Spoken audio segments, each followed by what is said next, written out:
अस्सलाम वालेकुम dear students, this is Mohammad Navi Jafar. जी स्टूडेंट्स, हमारी लेक्चर सीरीज़ जारी और बात हो रही है इंतहाई इंपॉर्टेंट चैप्टर नंबर 2 डिफरेंशिएशंस के ऊपर।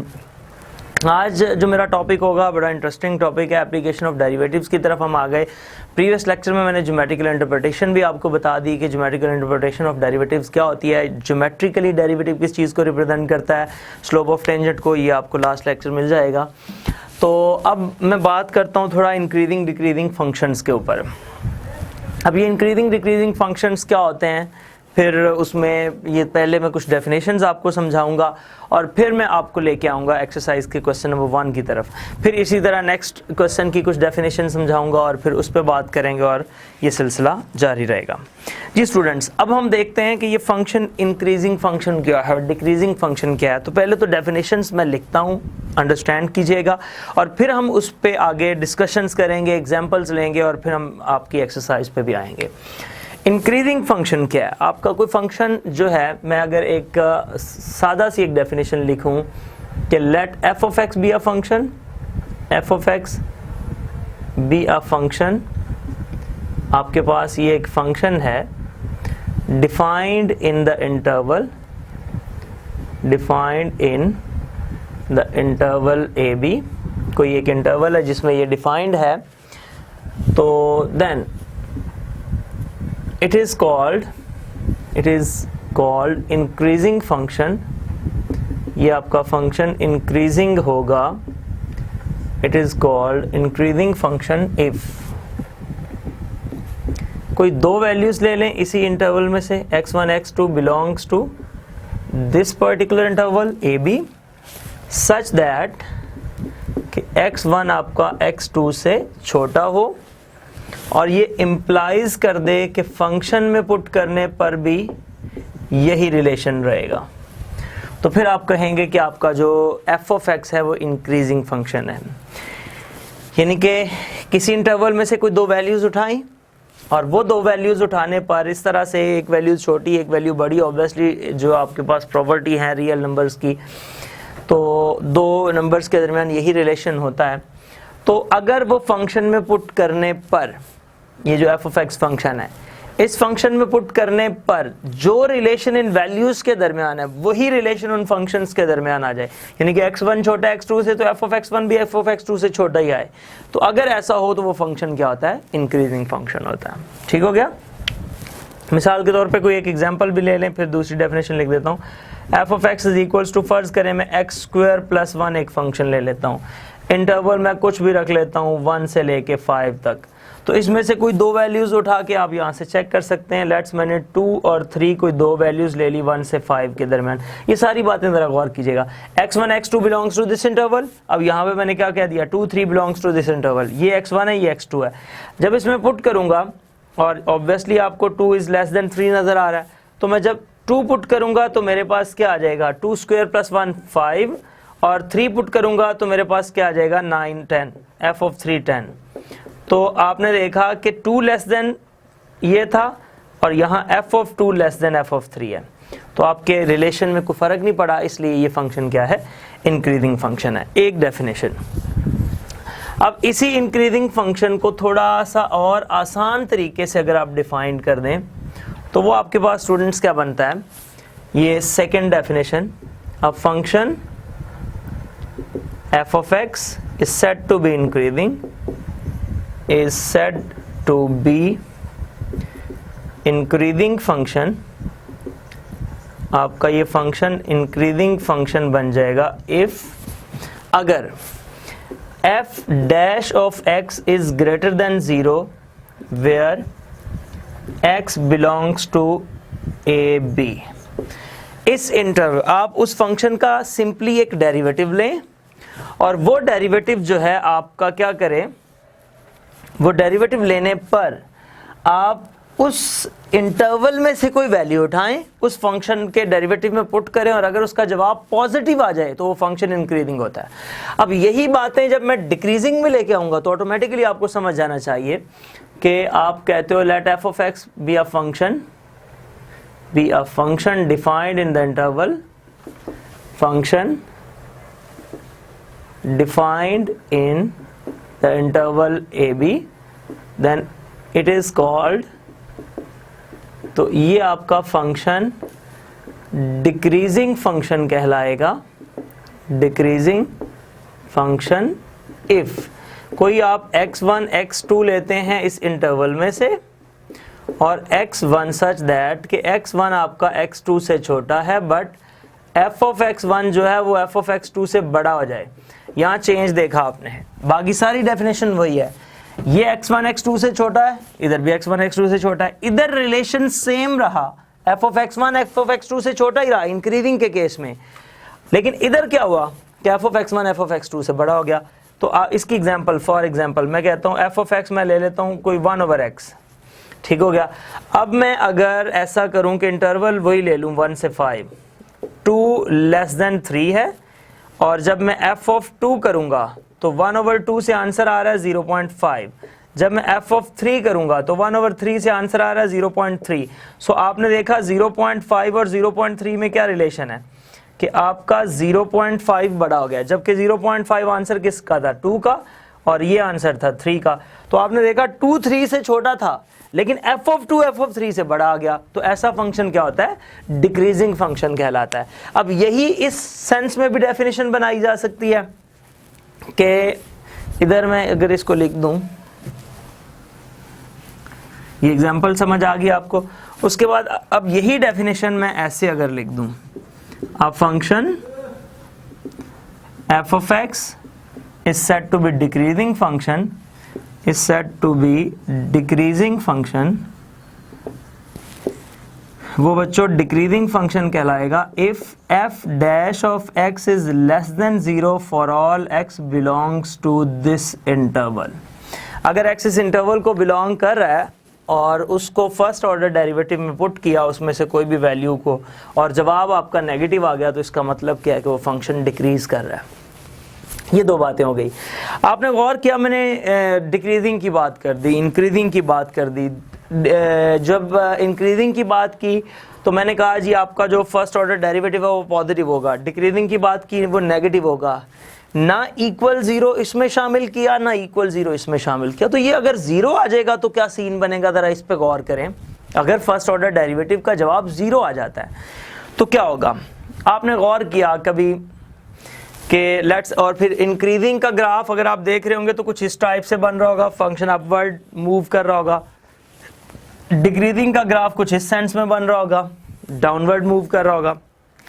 आपने देखा क्रिकेट बॉल, जब आप एक क्रिकेट बॉल को थ्रो करते हैं ऊपर की तरफ, तो जब आपने ऊपर की तरफ थ्रो किया तो आप देखें जब ऐसे ऊपर बॉल जा रहा है तो फंक्शन इंक्रीज हो रहा है, फिर एक खास पॉइंट पे जाके बॉल नीचे की तरफ आएगा, फंक्शन डिक्रीज होगा।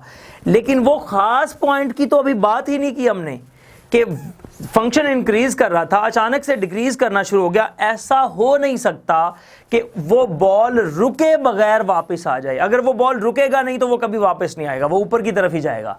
सो कोई तो एक ऐसी बात है ना जहां पे जाके दरमियान में बॉल रुकता है। सो बच्चों जहां पे जाके ऊपर को जाती हुई कोई बॉडी स्टे करेगी, रुकेगी, उस पॉइंट को स्टेशनरी पॉइंट कहते हैं, जो मेरा नेक्स्ट टॉपिक है। अब वो स्टेशनरी पॉइंट क्या है, सिंपल ऐसे ही आप कहें, a point is said to be stationary point, a point is said to be stationary point, stationary point in the interval A B if f dash of x is equals to 0 और x belong करेगा आपका in this interval A B. आपका कोई point stationary point होगा जहां पे जाके उसकी वैल्यू जो है वो उस डेरिवेटिव में पुट करने पर 0 आ जाए।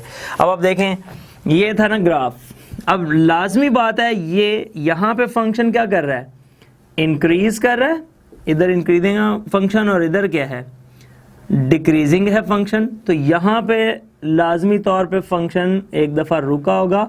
सो ये पॉइंट आपका क्या है, स्टेशनरी पॉइंट है। ठीक हो गया। इसी तरह डाउनवर्ड डायरेक्शन से भी आ सकते हैं, तो ये स्टेशनरी पॉइंट है। सो अगर आपने इंक्रीजिंग डिक्रीजिंग, देखें एक इंटरवल जब दिया होता है ना तो वो बहुत बड़ा इंटरवल है, ज़रूरी नहीं है कि एक इंटरवल के अंदर फंक्शन सिर्फ इंक्रीज ही करेगा, ज़रूरी नहीं है कि इंटरवल के अंदर फंक्शन सिर्फ डिक्रीज ही करेगा।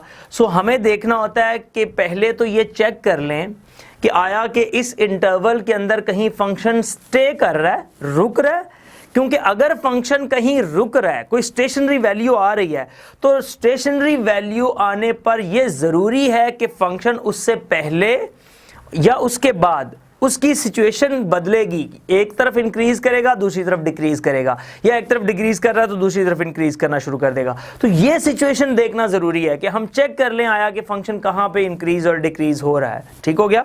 तो जब भी आप इंक्रीजिंग डिक्रीजिंग का कुछ सवाल करें तो आप पहले क्या किया करें, उसका डेरिवेटिव लेके 0 के इक्वल पुट करके x की वो वैल्यू देख लें कि क्या उस इंटरवल के अंदर कोई ऐसी वैल्यू आपको मिल रही है जहाँ पे फंक्शन रुक रहा हो। अगर रुक रहा है तो यकीनी तौर पे वहाँ पे जाके उसकी सिचुएशन, उसकी हालत जो है वो चेंज होगी। सो अब क्वेश्चंस की तरफ मूव करते हैं और इन्हीं बातों को हम क्वेश्चंस में देखते हैं कि वो क्या डिस्कशंस हैं जो मैं आपसे करना चाह रहा हूँ। जी, तो उम्मीद है पहले तो डेफिनेशंस आपको समझ आई होंगी। अब इस डेफिनेशन को लेके हम इन क्वेश्चंस की अंडरस्टैंडिंग पे आते हैं। जी स्टूडेंट्स, पहला सवाल 2.9 एक्सरसाइज में f of x is equals to sine x और माइनस पाई से प्लस पाई तक हमने जाना है। क्वेश्चन नंबर 1 और f of x is equals to sine x और x बिलोंग कर रहा है माइनस पाई से प्लस पाई के दरमियान। ठीक हो गया जी। डेरिवेटिव ले लें, differentiating with respect to x, f dash of x हमारे पास है cos x। अब एक तो आप चेक कर सकते हैं ये कहाँ पे जाके 0 हो रहा है, यानी कि वहाँ पे इसकी नेचर ने बदलना ही बदलना है। अगर मैं फ़र्ज़ करें फॉर स्टेशनरी वैल्यू कर देता हूँ, for stationary value put f dash of x is equals to 0, क्योंकि इस इंटरवल के अंदर ये कहीं ना कहीं अगर रुक रहा है, पहले चेक कर लेते हैं ना रुक रहा है कि नहीं रुक रहा, तो ये आपके पास आ जाएगा cos x is equals to 0 और x is equals to cos inverse 0, x is equals to cos inverse. जी, cos की वैल्यू 0 कहाँ पे होती है आपको पता है, cos 0 हमेशा इस लाइन वर्टिकल लाइन के ऊपर रहता है। और अगर मैं यहाँ से सिचुएशन बनाऊं तो ये माइनस पाई है मेरे पास, ये पाई है, यहाँ पे मेरे पास माइनस पाई बाई 2 है और यहाँ पे प्लस पाई बाई 2 है। ठीक हो गया। तो इसका मतलब है ये पाई बाई 2 पे भी रुकेगा, स्टे करेगा, 0 वैल्यू हो जाएगी ना पाई बाई 2 पे इसकी, और माइनस पाई बाई 2 पे भी, तो माइनस पाई बाई 2 और plus pi by 2, these are two stationary values, यहाँ पे ये स्टे करेगा। तो इसके सब इंटरवल्स बन जाएंगे। सब इंटरवल्स कैसे बन जाएंगे वो अभी मैं आपको इस डायग्राम से बताता हूँ, क्योंकि ये साइन कॉज है, ये थोड़ा आप डायग्राम से समझ लें, बाकी आपके लिए सारे क्वेश्चन सिंपल हो जाएंगे। आप जरा कॉज आया ना आंसर, तो मैंने देखना है कॉज किस जगह पे नेगेटिव है किस जगह पे पॉजिटिव है, वैल्यूज पुट कर करके कॉज को चेक करना आपके लिए थोड़ा मुश्किल हो जाएगा। चारों में जरा लिखें कॉज, कॉज, कॉज और कॉज। अब आपने बताना है कि फर्स्ट क्वाड्रेंट में कॉज जो है वो पॉजिटिव है या नेगेटिव है। तो फर्स्ट क्वाड्रेंट में तो कॉज पॉजिटिव होता है, फोर्थ में कॉज पॉजिटिव होता है, थर्ड में नेगेटिव होता है और सेकंड में नेगेटिव होता है। ठीक हो गया। इंटरवल आपका माइनस पाई से प्लस पाई की तरफ मूव करेगा, तो हमने अब यहाँ पे 0 आएगा दरमियान में और ये पाई भी इधर ही आएगा, तो ये बेसिकली आपकी रोटेशन जो है वो इस तरह से कुछ है। सो माइनस पाई से प्लस पाई की तरफ हम मूव करेंगे। जी स्टूडेंट्स, माइनस पाई से लेके प्लस माइनस पाई बाई 2 तक आपके फंक्शन की नेचर क्या है कि वो नेगेटिव है, तो नेगेटिव आने से मुराद डिक्रीजिंग है। तो पहले मैं इधर लिख देता हूं कि फंक्शन आपका डिक्रीज कहाँ पे कर रहा है, डिक्रीजिंग है फंक्शन आपका माइनस पाई से लेके माइनस पाई बाई 2 तक। ये एक इंटरवल बना माइनस पाई से माइनस पाई बाई 2, आगे फंक्शन इंक्रीज करना शुरू हो गया। सो इंक्रीजिंग को बाद में डिस्कस करते हैं। यहां से आगे फंक्शन फिर नेगेटिव हुआ, तो फिर नेगेटिव होने से मुराद है ये दोबारा डिक्रीज करना शुरू कर गया। तो यूनियन कहां से लेके पाई बाई 2 से लेके प्लस पाई तक ये फंक्शन ने फिर डिक्रीज किया, तो ये आपके पास आंसर आ गया डिक्रीजिंग का।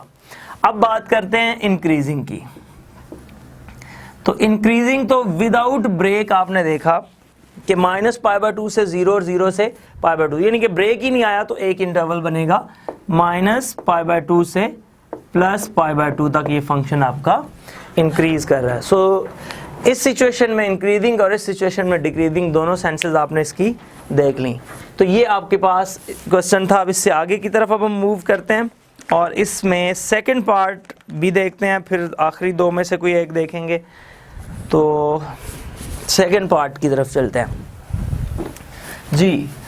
सेकंड पार्ट में आपके पास जो वैल्यू है वो है फंक्शन cos x। ये भी सेम इसी टाइप का क्वेश्चन है, लेकिन किसी वजह से मैं आपको करवाना चाह रहा हूँ क्योंकि इसके डेरिवेटिव में नेगेटिव साइन आएगा, तो उस नेगेटिव को कैसे आपने अंडर कंट्रोल करना है वो भी सीखिएगा।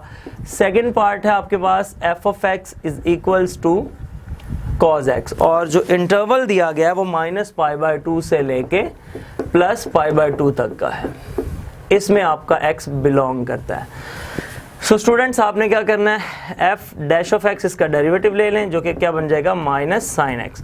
अगर आप चेक करना चाहते हैं कि ये कहाँ पे स्टे करेगा तो ऑब्वियसली -π/2 से +π/2 तक ये 0 पे ही स्टे करेगा। आप इसकी वैल्यू फॉर स्टेशनरी वैल्यू, ताकि पैटर्न एक ही रहे आपका, for stationary value put f(x) = 0 means -sin x = 0 means sin x = 0, x = sin inverse 0 और x = 0। ये देखें ज़रा, यहाँ पे -π/2, यहाँ पे +π/2 और इधर आ जाएगा 0। सो ये -π/2 से +π/2 पे तक 0 पे बस स्टे करेगा। इसका मतलब है अगर स्टे कर रहा है तो एक तरफ इंक्रीजिंग एक तरफ डिक्रीजिंग की सिचुएशन बनेगी। क्वेश्चन का जो डेरिवेटिव आया वो आया -sin x। पहले तो आप देखें, इधर sin x की बात करें, इधर sin x की बात करें।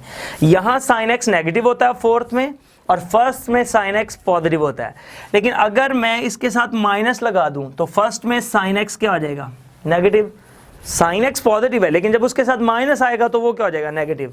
और इसमें sin x नेगेटिव होता है फोर्थ क्वाड्रेंट में, लेकिन जब मैं माइनस लगाऊंगा तो वो क्या हो जाएगा, पॉजिटिव। यानी कि इसका जो भी आंसर आएगा उस आंसर को माइनस से मल्टीप्लाई करेंगे तो वो पॉजिटिव हो जाएगा। फोर्थ क्वाड्रेंट में साइन नेगेटिव बट उसका माइनस मल्टीप्लिकेशन की वजह से पॉजिटिव। फर्स्ट क्वाड्रेंट में साइन पॉजिटिव बट उसके माइनस मल्टीप्लिकेशन की वजह से नेगेटिव। 0 पे स्टे कर रहा है तो ऑटोमेटिकली अब आपको दोनों जो इंटरवल्स नजर आ रहे होंगे। सो इसका जो आपका इंक्रीजिंग का है, इंक्रीजिंग, तो इंक्रीजिंग में आपने देखना होता है ग्रेटर देन 0, वो डेरिवेटिव जो है। सो -π/2 से 0 तक ग्रेटर देन 0 है, तो -π/2 से 0 तक इंक्रीजिंग हो गया और जो ये फंक्शन आपका डिक्रीजिंग हो रहा है वो आपका 0 से +π/2 की तरफ मूव कर रहा है।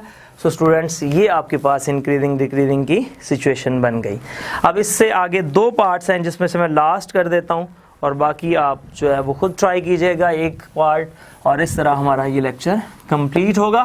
फिर हम इंशाल्लाह इससे आगे की तरफ मूव करेंगे। जी स्टूडेंट्स, अब ज़रा इससे आगे की तरफ चलते हैं और पार्ट नंबर 4 पे आते हैं, इंक्रीजिंग डिक्रीजिंग के कॉन्सेप्ट में। f(x) = x² + 3x + 2, x² + 3x + 2 और x आपका बिलोंग कर रहा है -4 से, आई थिंक सो 1, -4 से 1। जी, इसको ऐसे क्वेश्चंस में आपको वो जो मैं बातें सारी आपको कर रहा था, दरमियान में कोई एक्सटेशनरी पॉइंट आएगा, वो सारी ज़्यादा इजीली समझ आएंगी साइन कॉज की निस्बत। साइन कॉज को भी मैंने इसीलिए ग्राफ और वो उसके क्वाड्रेंट्स बना के समझाया ताकि आपके लिए आसान हो जाए। इसको डिफ्रेंशिएट करें, differentiating with respect to x, f(x) = 2x + 3। अब stationary value, for stationary value, इसकी स्टेशनरी वैल्यू के लिए पुट करते हैं f(x) को 0 के इक्वल। सो ये आ जाएगा 2x + 3 = 0, 2x = -3 और x = -3/2। ये स्टेशनरी वैल्यू आ गई। सो अब आपने क्या करना है, ये चेक करना है कि ये जो -2/3 है वो इस इंटरवल को बिलोंग कर रही है कि नहीं कर रही। इस इंटरवल में से ही है, क्योंकि -4 से लेके, आप देखें ना, -4 से लेके 1 तक आपका इंटरवल है और ये -2/3 0 पॉइंट समथिंग बन रहा है नेगेटिव में। तो ये आपका लेट्स से दैट यहाँ पे है -2/3, तो उस इंटरवल के दरमियान ही कहीं आ रहा है ना, तो इंटरवल दो हिस्सों में डिवाइड हो गया। एक तो आपका बन गया -2/3, सो सब डिवाइड इंटरवल्स आर, इंटरवल्स जो आपके बने वो बन गए -4 से लेके -2/3, और दूसरा बन गया -2/3 से लेके 1। अब हमने चेक करना है कि इसमें फंक्शन इंक्रीज करता है या डिक्रीज करता है, और फिर इसमें चेक करेंगे इंक्रीज करता है या डिक्रीज करता है। तो तरीकाकार मैंने क्या बताया था, उस इंटरवल में से कोई एक वैल्यू उठाएं, उसको उस फंक्शन के डेरिवेटिव में पुट करें, अगर जवाब पॉजिटिव आ गया तो इंक्रीजिंग, नेगेटिव आ गया तो डिक्रीजिंग। ठीक हो गया।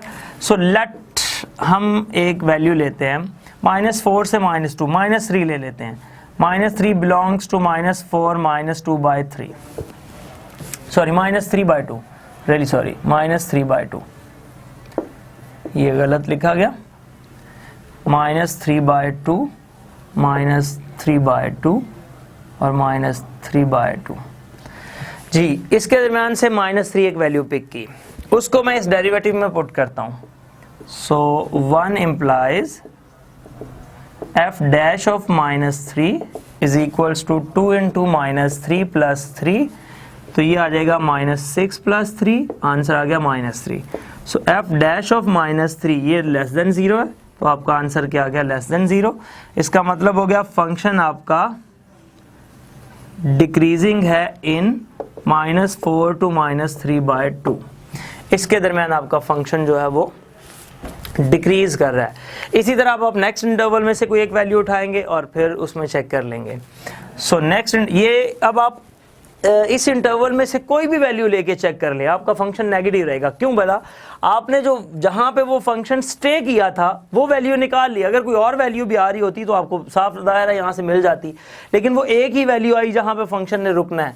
अब आगे आप जो इसकी नेक्स्ट इंटरवल के लिए जाएं, लेट कर लें -3/2 से लेके 1 तक, लेट 0 पुट कर लें, x is equals to 0 which belongs to -3/2 to 1, तो ये जब इसमें पुट करेंगे f डैश ऑफ 0 में, तो 2 into 0 plus 3, तो आंसर क्या आ गया 3 which is positive. So f dash of 0 is greater than 0 which implies that function आपका इंक्रीजिंग है इन the interval -3/2 to 1। Low students, ये आपका इंक्रीजिंग और डिक्रीजिंग फंक्शन का हुआ कॉन्सेप्ट, और ये आपके हुए क्वेश्चंस। उम्मीद है आपको ये क्वेश्चंस जो है वो समझ आई होगी। ज़िंदगी रही तो इंशाअल्लाह तबारक फिर इसी प्रोग्राम इसी चैनल में दोबारा मुलाकात होगी। तब तक ले जा दीजिए, अल्लाह हाफिज़, अस्सलाम वालेकुम।